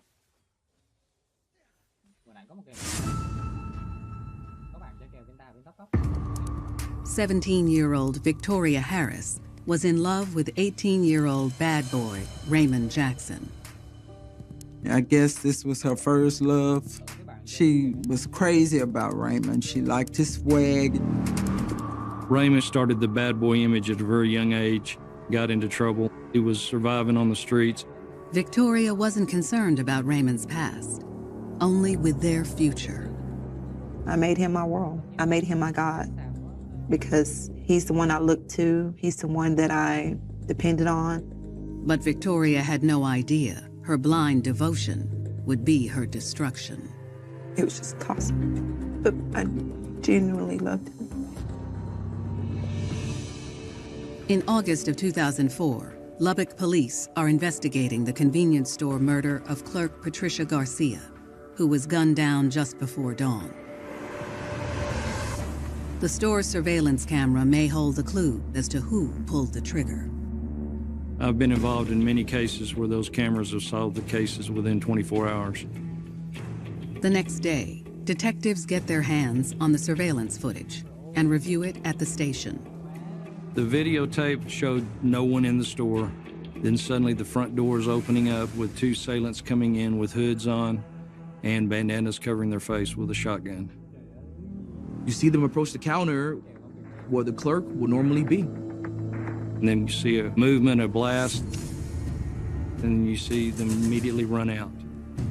Based on everything that we found, we truly believed we had a legitimate robbery gone bad. The video clip yields little information on the perpetrator's identities, but something catches Detective Sutton's eye. I saw what appeared to be a purse in one of them's hands. The bag in the video has a distinctive plaid pattern. It stood out, caught my eyes just by the way it looked. And my thought process was, maybe I'll see this again somewhere else. Investigators released the video to the public, offering a $25,000 reward for any information that helps solve the case. We began to receive calls of various suspects that people thought it was. Most of the leads don't pan out. But finally, 5 months later, police get a call from an anonymous tipster that could break the case. We received a very promising tip naming Raymond Jackson as a possible suspect in the case based on some statements he'd made at a party. The tipster tells detectives that the statements Raymond made at the party were disturbing, to say the least. Raymond was mouthing off about he kills a female at the convenience store, that he went in and robbed the store, and the lady shocked them by screaming, and the gun went off, and he shot and killed her. The tipster said that Raymond showed no remorse when he was talking about shooting the victim. After hanging up with the tipster, detectives discover Raymond Jackson has a record and is already in their system. They compare the man holding the shotgun in the surveillance video to Raymond's likeness. Even though the faces were disguised by bandanas, based on the height and weight, it definitely matched Raymond's description. Detectives track down Raymond and bring him in for questioning. It's clear from the get-go that he isn't taking the situation seriously. When we first interviewed Raymond Jackson, he was very nonchalant, uncaring, acting bored, to the point of making me more suspicious. Detectives press Raymond about the murder. He denied any involvement. He provided no admissions or any evidence for us to proceed with. Without any hard evidence to hold him on, detectives have no choice but to let Raymond go. It's always hard to release somebody when you know that they're very likely your suspect. Detectives head back to the drawing board. They believe Raymond is their killer, but they know he wasn't the only assailant involved that night. They knew another male had helped carry out the robbery. They suspected a third person, possibly a getaway driver, was involved. When detectives start digging into Raymond's social media page, they learn that he has a girlfriend, teenager Victoria Harris. We'd gotten Victoria's name. She had a known association with Raymond, at the time being his girlfriend. Detectives pay Victoria a visit at her grandmother's home. When I first met Victoria Harris, she seemed very polite, very respectful. We were kind of surprised to see her association with Raymond Jackson, because she was basically a good girl. Investigators tell Victoria she's not under arrest. They just want to know more about her boyfriend, Raymond. We kind of laid our cards on the table. We let Victoria know that Raymond was a person of interest in our case and that this was a possible death penalty case. She said Ray was not involved in the incident because he was with her that night. Victoria insists Raymond isn't capable of murder. But Detective Sutton notices something in the corner of the room that tells him they're on the right track. I looked over and I saw a plaid purse. Immediately, in my mind, recognized that as the same one in the video. Detective Sutton quietly alerts his partner. I kind of made some eye gestures, and he looked around and he's noticed the same thing. Investigators ask Victoria about the purse. She tells police the purse was a gift and she knows nothing about the robbery. Victoria just tried to play it as aloof and calm as she possibly could, but we knew that we were being lied to. We were very aware. I didn't want to face the music. I'm trying to keep quiet, and now I'm terrified. Detectives can tell Victoria knows more than she's letting on. But how far will she go to protect her man?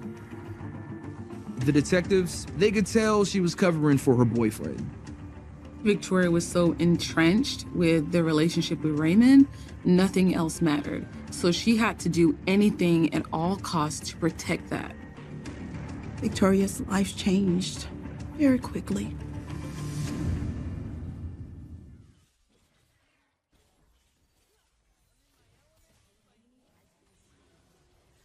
January 2005, 5 months after the robbery homicide of Patricia Garcia.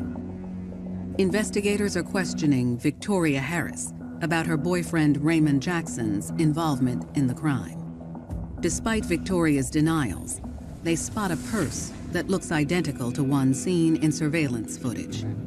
We were very curious about that, what had happened, where that had come about. Victoria tells investigators the purse was a gift. They suspect she's lying, but cannot seize the bag without a warrant. We left the house, went to get us a search warrant. By the time we came back, that purse was gone. No one had any clue where it went. The purse has detectives convinced that both Raymond and Victoria were involved in the robbery. And over the next 2 months, they obtained several more anonymous statements claiming Raymond bragged about the murder at a party. We developed enough evidence from the statements of these witnesses. They were first-hand witnesses on having conversations with Raymond Jackson that we were able to get warrants to bring both him and Victoria in. On March 9th, 2005, 2 months after their initial contact, police arrest Victoria and Raymond. Victoria was at the age of 18 when this happened. Victoria was living this fantasy of having that happily ever after. And the reality part of it was that she was arrested. I lost my identity. I lost who Victoria was. And everything that I knew went out the window. When Victoria's family hears the news of her arrest, they are shocked. I was in disbelief. I'm like, oh, no, not my child. Can't be. There was a cold chill from the top of my head to the bottom of my feet to know that they were being arrested. Back at the station, investigators speak to Raymond first. The second time we brought him in, he was still in denial, kind of expressing love for Victoria. And at one point, we noticed an obvious tell, a sign from him that he was about to break. Raymond asks him if he can speak to Victoria privately, and if so, he'll be able to straighten everything out. Detectives agree to allow the couple to speak for a few moments under close supervision. We let Victoria come in and talk with him. She sat down beside him. They actually held hands for a minute, both of them crying. Very, very tearful reunion. Even though Raymond hadn't shown remorse for the victim, detectives can tell he does regret involving Victoria in the crime. He loved me. There was a side of Ray that was vulnerable, that he didn't really show other people. Victoria encourages Raymond to come clean. Victoria still loved Raymond. Her main thing was that she did not want him to die with the death penalty. Maybe I could be the voice of reason or try to help him some kind of way. Raymond tells Victoria he doesn't want to hide anything anymore. Victoria agrees. She tells him, just be truthful. After speaking with Victoria, Raymond says he's ready to talk. That's when Raymond decided to confess to the offense. We sat down and he took us line by line through what happened. Raymond confesses to committing the robbery on August 3rd, 2004, but says killing Patricia Garcia was never part of the plan. He repeats it over and over and over. He's adamant it was just an accident. Raymond says he, Victoria, and Victoria's cousin Richie went to the convenience store with the intention to rob it. We developed a third suspect in the case, who at the time was a juvenile. According to Raymond, he and Richie went inside while Victoria stayed in the car to keep watch. But once inside, everything went awry. Raymond says that Patricia Garcia is in the back of the store. Patricia hears something. She comes to the front of the store, sees Raymond and Richie standing there, and screamed. Raymond says the victim startled him and the gun went off. After that, he and Richie fled the store in a panic, without taking any cash.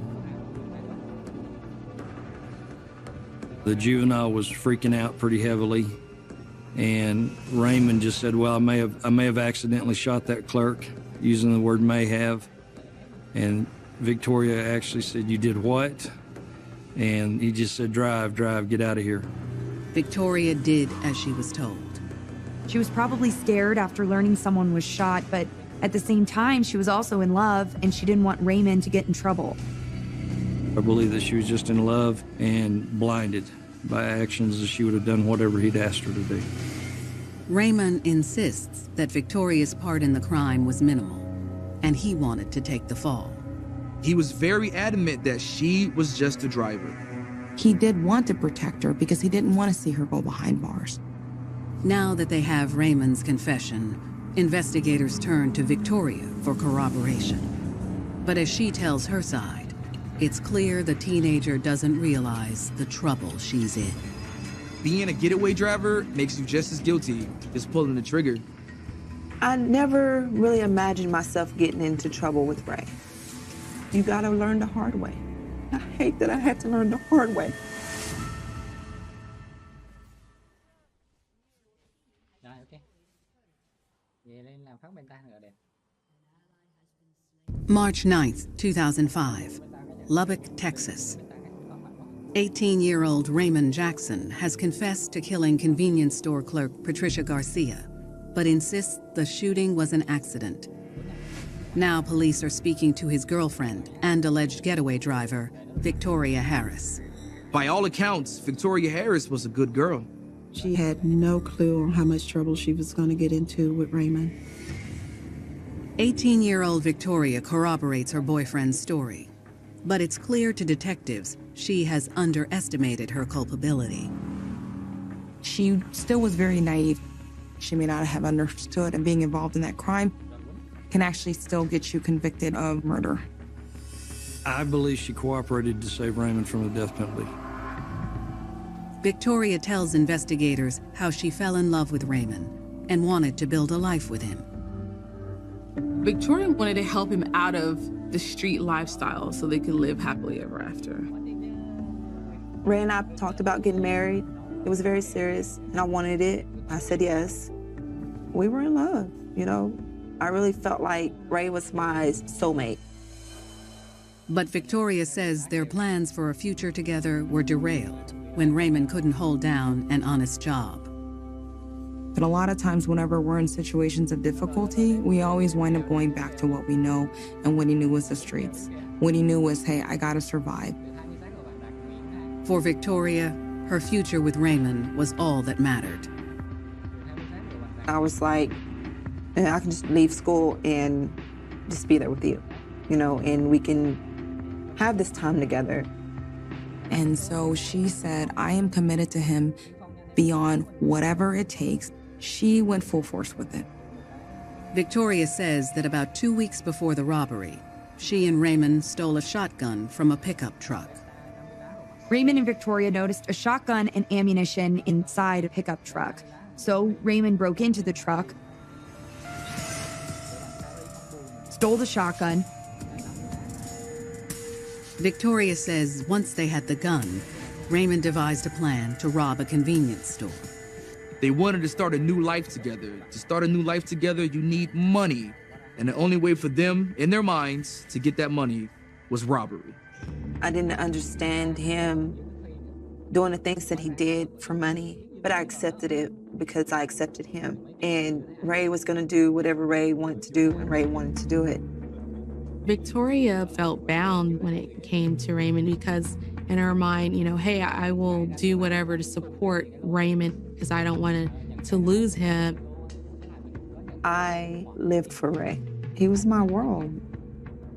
And everything that I knew went out the window because all my cares was about him. Victoria was to be the lookout and getaway driver. But to do this right, Raymond said they needed a third person. That's when Victoria enlisted her younger cousin, Richie. I think Victoria got her 12-year-old cousin involved because Victoria was somewhat okay with what she was doing because she was willing to do anything for Raymond. Victoria tells detectives that no one was supposed to get hurt. Victoria said the plan was that the gun was supposed to be loaded. According to Victoria, in the early morning hours of August 3, 2004, she used her grandmother's vehicle to drive Raymond and her cousin to the convenience store. Victoria's part in the crime is said she took Grandma's car. She was the driver. Victoria says after they pulled into the parking lot, she gave Raymond her plaid purse so he could load it up with cash and goods from the store. Then Raymond and Richie pulled bandanas over their faces and prepared to head inside. Raymond was armed with the shotgun. Victoria believed the gun was not loaded, that it was just being used for a threat. But Victoria would soon learn that her man hadn't been entirely honest with her, and that her life was about to spiral wildly out of control. Sometimes he would listen to me, sometimes he wouldn't. With Ray, there was no boundaries.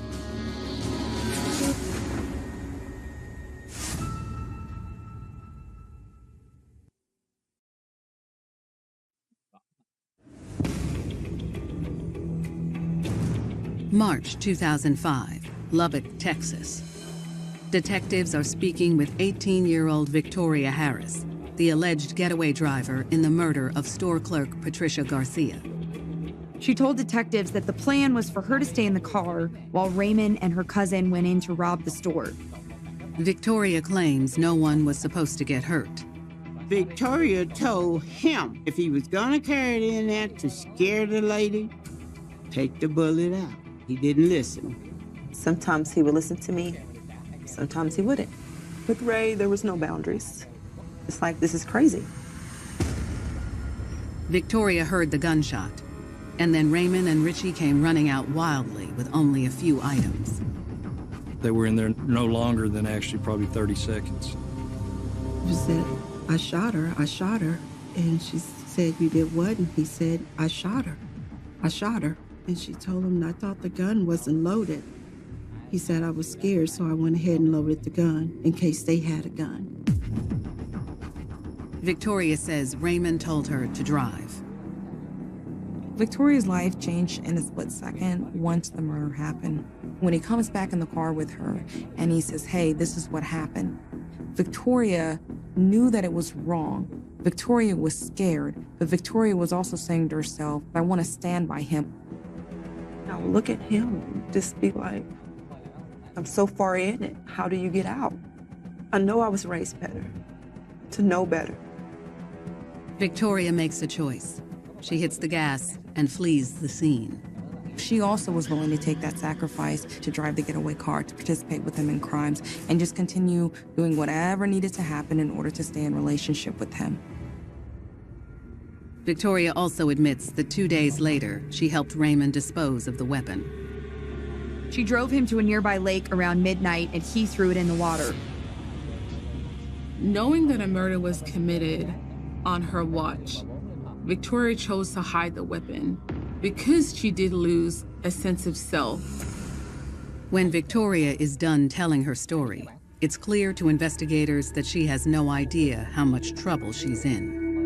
She helped plan the robbery, she was the getaway driver, she knew the clerk had been shot, and she helped dispose of the gun. In this situation, even as the getaway driver, makes her just as guilty as if she pulled the trigger. Victoria Harris and Raymond Jackson are both charged with capital murder. The next day, Victoria's cousin, Richie, is charged with the same offense. Nothing made sense to me. I'm questioning the whole situation. Like, what? You gotta be kidding me. It gets deeper than this? Like, it just wasn't her. It was also, my cousin. It's very unusual to go arrest somebody at a junior high school for murder. I just couldn't see someone his age doing something like that. He was young, so I know that his fear probably got the best of him in that whole situation. As trial looms, investigators focus on finding crucial evidence to strengthen their case. They start with the purse. Victoria's purse had been used in the crime. She admitted to police that it was hers and it had been caught on surveillance video. Now, the detectives saw the purse at Victoria's house the first time they went there. When they came back with a warrant to retrieve it, it was gone. Detectives circle back with Victoria's family about the purse, but its whereabouts remain a mystery. We were unable to ever find the purse that was used. It seemed to have disappeared, and no one knew what happened to it. Next, detectives set their sights on the gun used in the murder.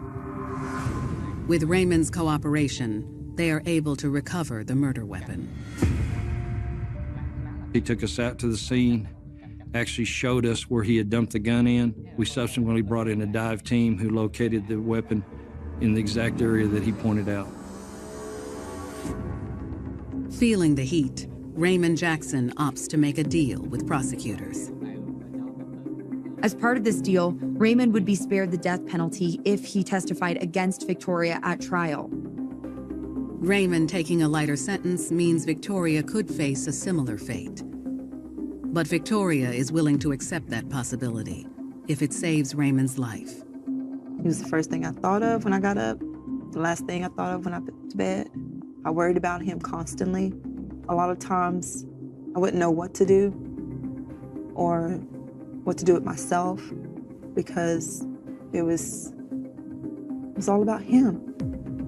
Victoria was thinking whatever needed to happen because in her mind, they were still going to be able to have a strong relationship, even being with him behind bars.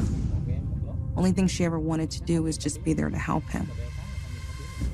But what will Raymond say on the stand? Will he take the blame or place it on the woman who continues to stand by him? As much as he said he loved her, I just wish he would have had her back.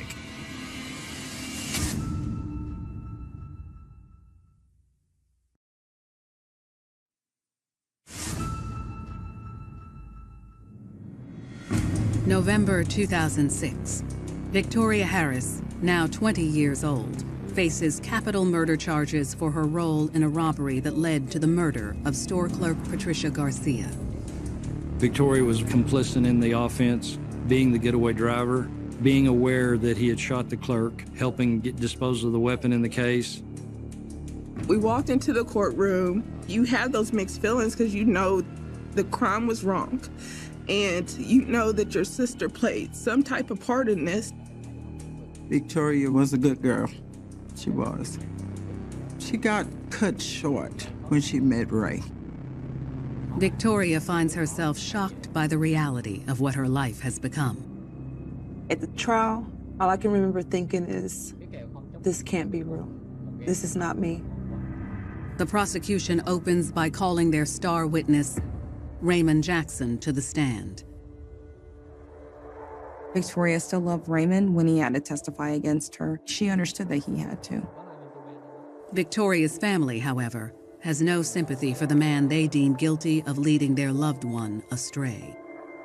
I didn't know what to expect really coming out of his mouth because I'm like, you started this. You have the control to say, I did it. She had nothing to do with it. And that is that.